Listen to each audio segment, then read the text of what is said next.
என்ன? ஆழம் தெரியாம ஆள முடியாது. இறங்கி ஆழ்ந்தே பார்த்தல். ஊர் சுத்தி பாக்குறவன் ஊரை பத்தி தெரிஞ்சுக்குவான். ஊரையே ஆள வந்தவனை பத்தி இந்த ஊரே தெரிஞ்சுக்கும். சின்ன வயசுலயே பம்பாய்க்கு வந்த நெருப்புல விழுந்த மாதிரி இருந்துச்சு. இதே சந்து பொந்துக்குள்ள 2 வேளை சோறு கேட்டதுக்கு அடிச்சாங்க, படுக்க 3 அடி இடம் கேட்டதுக்கு மிதிச்சாங்க. ஆனா பம்பாய்க்கு அப்ப தெரியல நெருப்புல விழுந்தது இரும்புன்னு. அத அடிச்சு அடிச்சு மிதிச்சு மிதிச்சு அது இப்ப கத்தி ஆயிடுச்சு. கத்திக்கு தெரிஞ்சதெல்லாம் பொண்ணுதான்.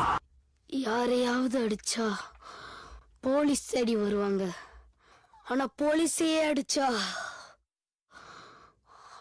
உங்களை மாதிரி டானுங்க தேடி வருவாங்க.